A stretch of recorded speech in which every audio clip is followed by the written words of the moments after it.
জালেমকে দয়া করা, জুলুম করতে দেওয়ার সুযোগ বাড়ায় দেওয়া। অর্থাৎ যারা খুনি, আয়না ঘরে মানুষকে কষ্ট দিচ্ছে, লুটপাট করছে, চাঁদাবাজি করছে, তাদের সবার শাস্তি চাই। কিন্তু বাকি যারা দল করছে, বুঝে কেউ না বুঝে, এদেরকে ক্ষমা সুন্দর দৃষ্টিতে দেখবেন, যেন তারা তওবা করার সুযোগ পায়। সুনান ইবনে মাজার হাদিস, আল্লাহর হাবিব সাল্লাল্লাহু আলাইহি ওয়াসাল্লাম ইরশাদ করেছেন, কোন মুমিন যখন দ্বীন শিখার জন্য বের হয়, ওয়া ইন্নাল মালাইকাতা লা তাদাউ আজনিহাতাহা রিদান লিতালিবিল ইলম, কোন মুমিন যখন দ্বীন শিখার জন্য বের হয়, সে তালেবে ইলমের পদতলে আল্লাহর ফেরেশতা পাখা বিছায় দেয়। সুবহানাল্লাহ, আল্লাহর ফেরেশতারা পাখা বিছায় দেয়। মন্ত্রী এমপি আসলে আপনার লাল গালিচার সংবর্ধনা দেন, ঠিক না? পচা পাটের চটের তৈরি গালিচা, এর চেয়ে বেশি তো কিছু নয়। আপনারা হেঁটে এসেছেন ফেরেশতাদের পাখার উপর পা রেখে রেখে, হলো না? পুরুষোচিত কণ্ঠে বলেন সুবহানাল্লাহ। আকাশে, জমিনে, নদী আর সমুদ্রে আপনাদের জন্য দোয়া চলতেছে, যতক্ষণ বাড়ি ফিরে না যাবেন। ওয়াস্তাগফিরু লাহু মান ফিস সামাওয়াতি ওয়াল আরদ, আল্লাহর হাবিব সাল্লাল্লাহু আলাইহি ওয়াসাল্লাম ইরশাদ করেছেন, এবং তার জন্য আকাশ ও জমিনে যারা আছে সবাই আল্লাহর কাছে গুনাহ মাফের দোয়া করে। এমনকি নদী আর সমুদ্রের সমস্ত মাছগুলো আল্লাহর কাছে তাদের জন্য দোয়া করে। নদী আর সমুদ্রের সমস্ত মাছ তার জন্য আল্লাহর কাছে দোয়া করে, বলেন সুবহানাল্লাহ। এই যে সৌভাগ্য পেয়েছেন, এতে খুশি না বেজার? বেজার শুধু শয়তান, আর শয়তানের চেলাচামুন্ডারও বেজার। আগে তো মাহফিল করাই যেত না, মাহফিলের নাম শুনলে একদল লোকের কলিজায় আগুন জ্বলত, ছিল না? শর্ত দিত 34টা, কতটা? এটা করতে হবে, এটা করতে হবে, এটা করতে হবে। আউল গান, বাউল গানে, ডিজে পার্টি আর বৈশাখী মেলায় কোনো শর্ত ছিল না। তাফসীর মাহফিল শুনলেই শর্ত দিত। কোথায় আজকে তারা? কিছু জেলে, কিছু জঙ্গলে, কিছু জেলে, কিছু খুঁজে পাওয়া যায় না। দূরবীন লাগালেও দেখবেন কিছু আছে আসাম আর ত্রিপুরার জঙ্গলে, হয়তো বা কাঁটাতারের বেড়া দিয়া উকি দেয় সোনার বাংলা কেমন আছে, দেখে সবাই আছে, ওরাই নাই। সবাই আছে, ওরাই নাই।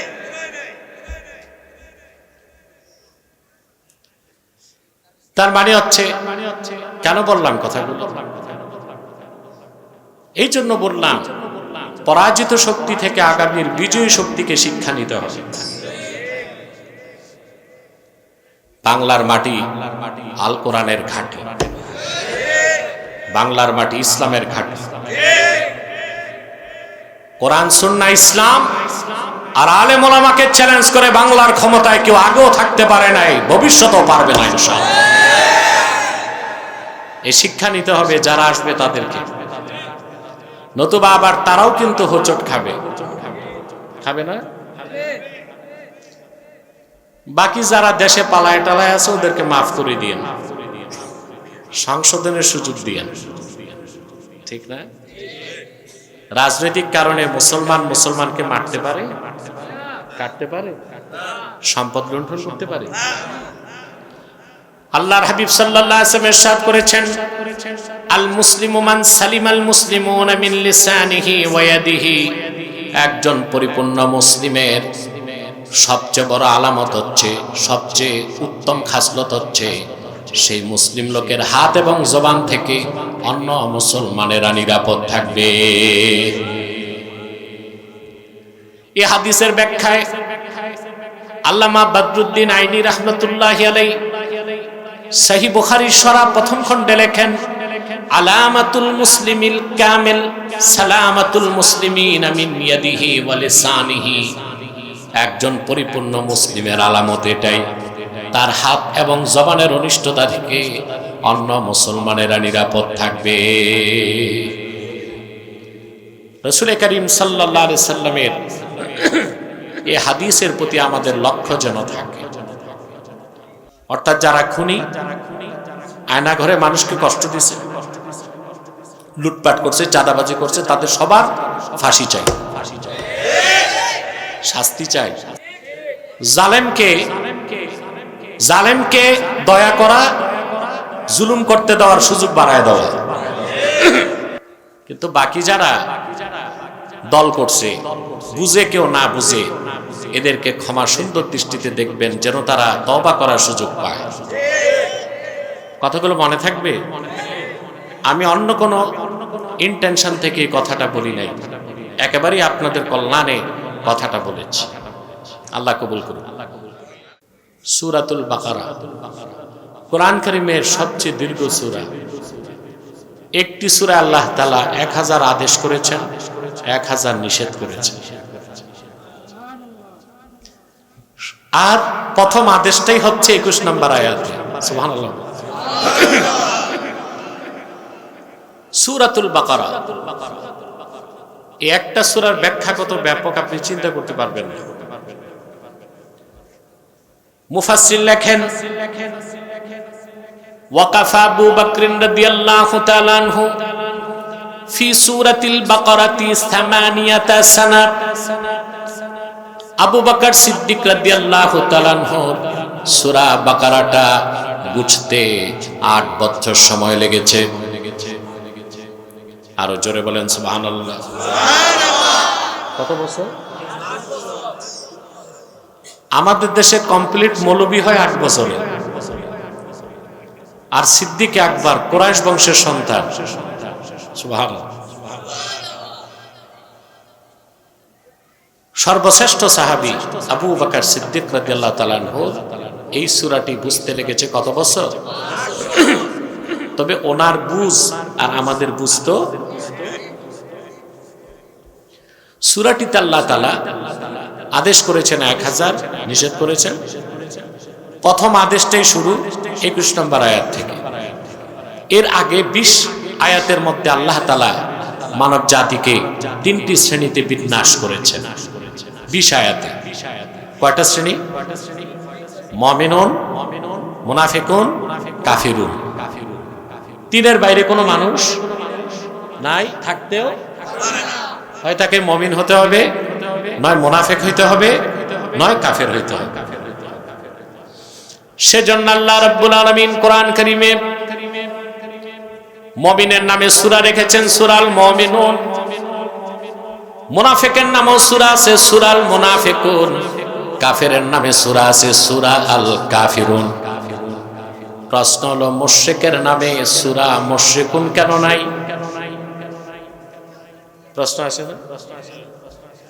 মুশরিকরা কাফেরদের মধ্যে, আলাদা না। মুহাদ্দিস লেখেন, ইন্না বাইনাল কাফিরি ওয়াল মুশরিকি ওয়াজহাল উমুমি ওয়াল খুসুস। কাফের আর মুশরিকের মধ্যে আম ও খাসের সম্পর্ক। প্রত্যেক কাফের মুশরিক নাও হতে পারে, কিন্তু প্রত্যেক মুশরিকই কাফের। এই জন্য মুশরিকুন নামে আলাদা কোনো সূরা নাই, কারণ মুশরিকরা কাফেরদের মধ্যেই আছে। তা আমরা পৃথিবীর মানুষ, গোত্র বর্ণ বংশ যাই হোক, চামড়ার রং যাই হোক, 3টার যে কোনো একটা শ্রেণীতে থাকতে হবে, এর বাইরে যাওয়ার সুযোগ হয় মুমিন, নয় মুনাফিক, নয় কাফের। 21 নম্বর আয়াতে আল্লাহ রাব্বুল আলামিন আদেশ করলেন, প্রথম আদেশ, সুবহানাল্লাহ, ইয়া আইয়ুহান নাস উবুদু রাব্বাকুম, হে মানব জাতি তোমরা তোমাদের রবের ইবাদত করো। সুবহানাল্লাহ। আল্লাযী খালাকাকুম, যিনি তোমাদের সৃষ্টি করেছেন, ওয়াল্লাযীনা মিন ক্বাবলিকুম, তোমাদের পূর্ববর্তীদেরকে সৃষ্টি করেছেন, লাআল্লাকুম তাত্তাকুন আই লাআল্লাকুম তাজতানিবুনা মিনাশ শিরকি ওয়াল কুফরি ওয়াদ দানাস, জানো তোমরা শিরক থেকে, কুফর থেকে, বাতিল আকীদা থেকে মুক্ত হতে পারো, জাহান্নাম থেকে বাঁচতে পারো, আল্লাহর জান্নাতে প্রবেশ করতে পারো। আল্লাহর প্রথম নির্দেশ আল্লাহর ইবাদত। সুবহানাল্লাহ, প্রথম নির্দেশ। এর আগে আল্লাহ তাআলা ঈমানের কথা বলেছেন, যারা মুমিন তারা সালাত আদায় করে, যারা মুমিন তারা যাকাত দেয়, এগুলো বলেছেন। কিন্তু সরাসরি আদেশ এটাই, সরাসরি আদেশ, ইয়া আইয়ুহান নাস উবুদু রাব্বাকুম, হে মানব জাতি তোমরা তোমাদের রবের ইবাদত করো। এখন দেখেন আল্লাহ তার হাবিব মুহাম্মদ সাল্লাল্লাহু আলাইহি ওয়াসাল্লামের উপর অবতীর্ণ কোরআনে সূরা বাকারায় 21 নম্বর আয়াতে ইবাদতের কথা বলতে যে এটা বলেন নাই যে হে কুরাইশরা আল্লাহর ইবাদত করো, আরববাসী আল্লাহর ইবাদত করো, মুসলমানের আল্লাহর ইবাদত করো, মুমিনরা আল্লাহর ইবাদত করে, এটা বলেন না। বলেছেন হে মানব জাতি। তার কারণ আদম থেকে ঈসা পর্যন্ত যত নবী এসেছেন সবাই ছিলেন আঞ্চলিক নবী, একটা অঞ্চলের জন্য, একটা জাতির জন্য। কিন্তু মুহাম্মদ সাল্লাল্লাহু আলাইহি ওয়াসাল্লাম এসেছেন গোটা বিশ্ব মানবতার জন্য। বলেন সুবহানাল্লাহ, ঠিক না? আল্লাহ রাব্বুল আলামিন বলেন কুল ইয়া আইয়ুহান নাসু ইন্নী রাসূলুল্লাহি ইলাইকুম জামিআ। মুহাম্মদ সাল্লাল্লাহু আলাইহি ওয়াসাল্লাম আপনি বলুন, হে মানব জাতি আমি তোমাদের সবার জন্য আল্লাহর পক্ষ থেকে রাসূল হিসেবে এসেছি। তাহলে মুহাম্মদ সাল্লাল্লাহু আলাইহি সাল্লাম ১৫০০ বছর আগে যে দ্বীন এনেছেন, দ্বীন ইসলাম, এটা কোন একটা গোত্র বা বংশের জন্য না, গোটা মানব জাতির জন্য। সুবহানাল্লাহ। আর প্রথম আদেশে এটাই ইঙ্গিত দেওয়া হয়েছে, বার্তা দেওয়া হয়েছে মানব জাতিকে যে মানব জাতি সৃষ্টির মূল উদ্দেশ্য আল্লাহর ইবাদত। উদ্দেশ্য কি? দেখুন আপনাদের প্রত্যেকের জীবনের একটা ফিলোসফি আছে, দর্শন আছে না? প্রত্যেকটা মানুষের জীবনে ৩টা প্রশ্ন আসে, আমি কে, আমার পরিচয় কি? প্রশ্ন আসে না? আপনি যদি বিজ্ঞানকে প্রশ্ন করেন আমি কে, বিজ্ঞান বলবে তুমি হচ্ছে natural selection, selected by nature, বিবর্তনের মাধ্যমে প্রকৃতির খেয়াল খুশিতে বানর, হনুমান, শিম্পাঞ্জি থেকে এই বিবর্তন হতে হতে মানুষ হয়ে গেছে। নাউজুবিল্লাহ। এটা কোনো সায়েন্টিফিক ফ্যাক্ট না, এটা হচ্ছে হাইপোথিসিস। এটা কি? এটা আমাদের বইপত্রে আমি 4 বছর আন্দোলন করছি বিবর্তনবাদের বিরুদ্ধে। আলহামদুলিল্লাহ বর্তমান সরকার কিছুটা শুনেছে, বাদ দিছে, বাকিটা রেখে দিছে, আরো আন্দোলন লাগবে। প্রচুর সেমিনার, সিম্পোজিয়াম এবং পাবলিক প্রোগ্রামে আমি বলেছি বাংলাদেশি বিবর্তনবাদ চলবে না। একটা ছাত্র যদি বিবর্তনবাদ বিশ্বাস করে নিঃসন্দেহে সে নাস্তিক এবং কাফের। বুঝেন নাই? হনুমান, বানর, শিম্পাঞ্জি থেকে মানুষ না আদম থেকে মানুষ? যদি বলেন বিবর্তনে মানুষ, তাহলে তো নাউজুবিল্লাহ বলতে হয় মানুষকে কোন স্রষ্টা সৃষ্টি করে নাই। নাউজুবিল্লাহ। এরকম কুফরি কথা শিক্ষা ব্যবস্থায় থাকুক, মানা যায়?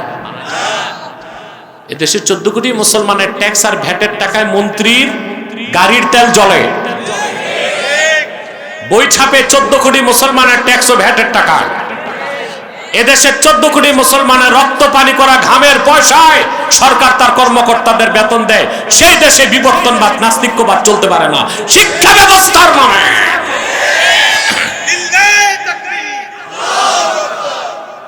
চলতে পারে?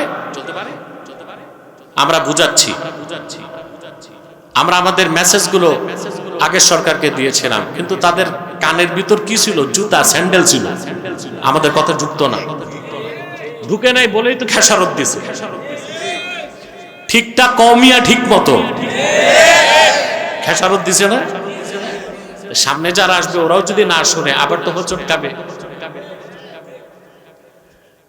দুনিয়ার একজন দুইজন 1200 বিজ্ঞানী একমত, the theory of evolution is not scientific fact, it is nothing but hypothesis of Charles Darwin.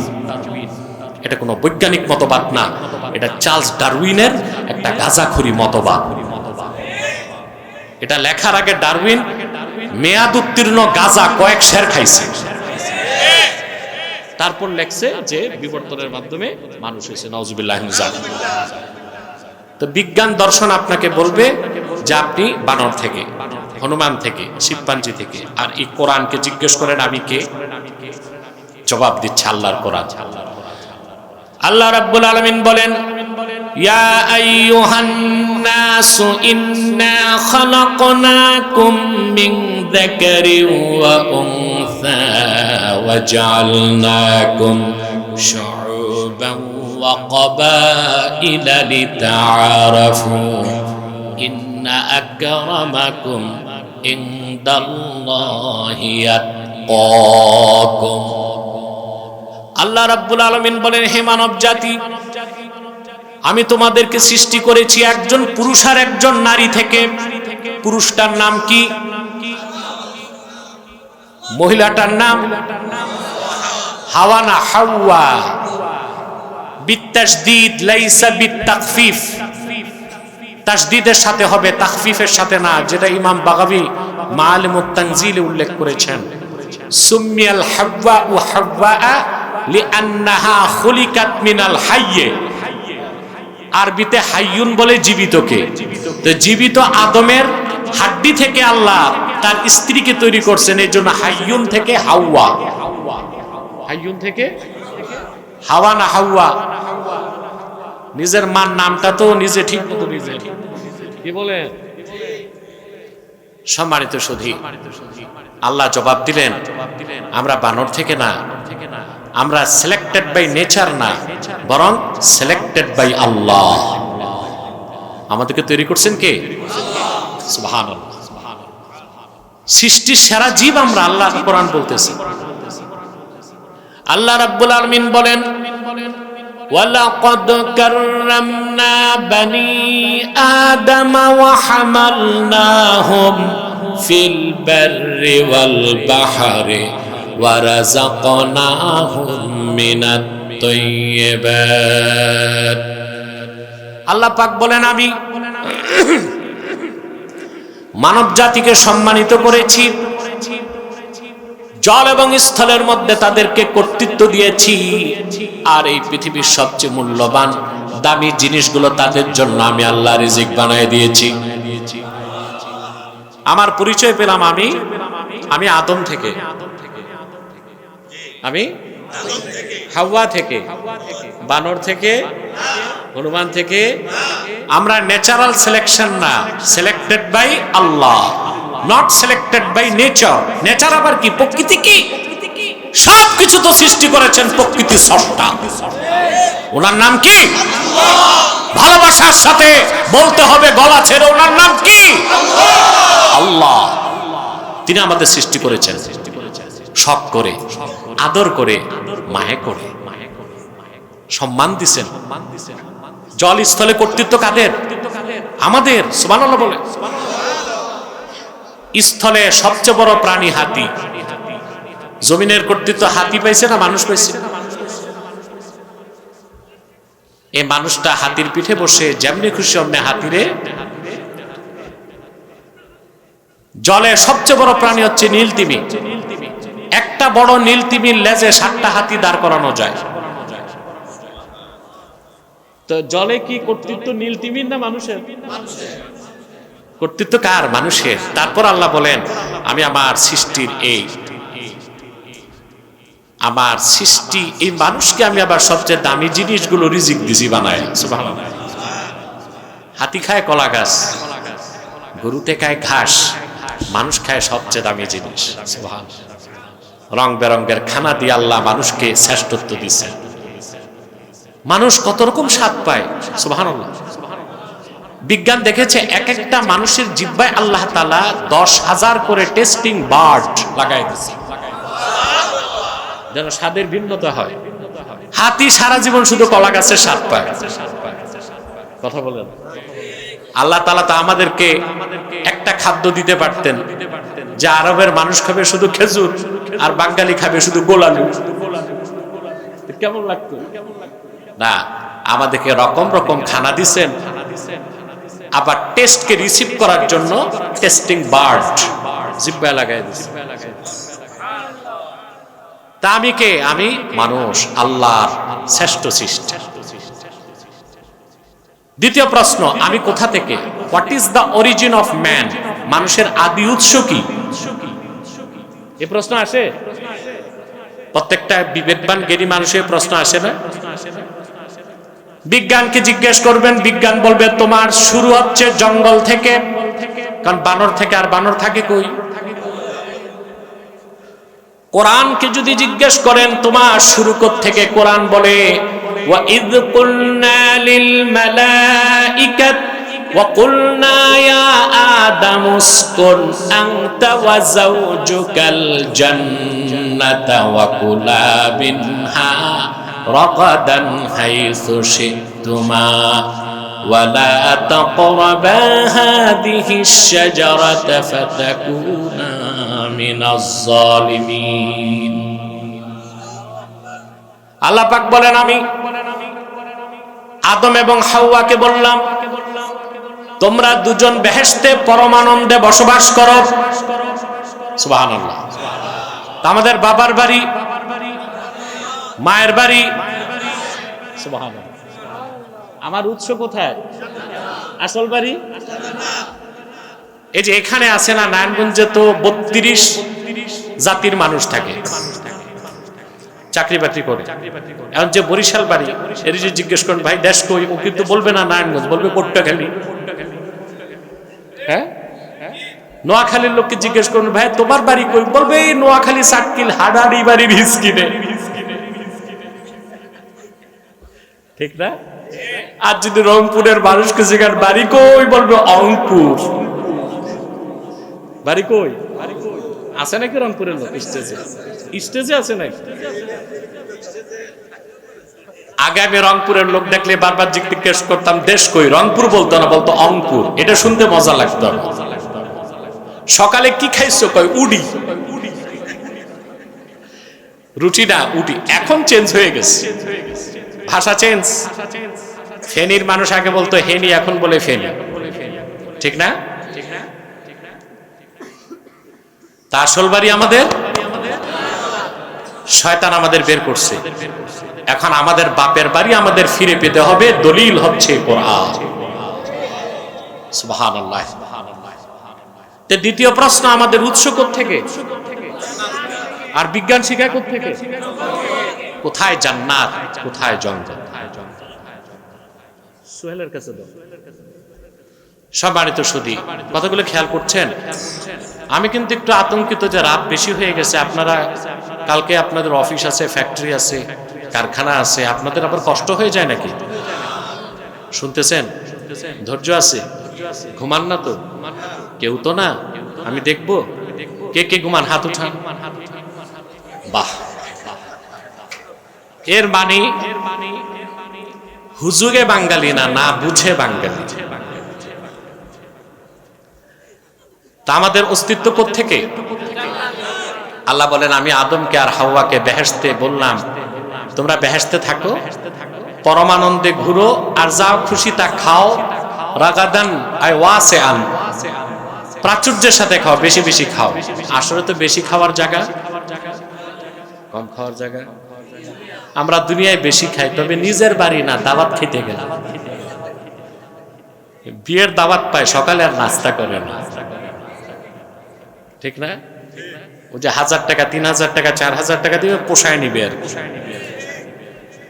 শুনছিলাম এক ছোচা প্রকৃতির মানুষ দাওয়াত খাইছে, তার বন্ধু বলছে কেমন চালাইলা? বলে আজকে বেশি পারি নাই, তবে 10টা রোস্ট, 8টা ব্রোস্ট, 12টা কবাব, 6 প্লেট পোলাও, 8 গ্লাস বোরহানি। আজকে শরীরটা ভালো না, আজ খেতে পারে না। তো এর যদি সুস্থ থাকতো তো আজ তো ডেক চাপায় খেত। বেশি খাওয়ার জায়গা। হাদিস সাক্ষ্য দেয় সারাদিন সকাল থেকে সন্ধ্যা মুমিন বেহেশতে যা খাবে একটা ঢেকুর দিবে সব হজম হয়ে যাবে। দুনিয়ায় বেশি খাবেন রক্তে লিপিড বেড়ে যাবে, ব্রেন স্ট্রোক হবে, হার্ট অ্যাটাক করবে। তাহলে আমরা জবাব পেলাম আমরা কে? আল্লাহর শ্রেষ্ঠ সৃষ্টি। কোথা থেকে? প্রশ্ন হচ্ছে কেন আল্লাহ আমাদের সৃষ্টি করলেন? প্রশ্ন আসেন, জবাব আল্লাহ দিয়েছেন, ওয়ামা খালাকতুল জিন্না ওয়াল ইনসা ইল্লা লিয়াবুদুন। আমি মানুষ আর জিনকে সৃষ্টি করেছি শুধুমাত্র আমারই ইবাদতের জন্য। বলেন সুবহানাল্লাহ। ইবাদত হবে কার?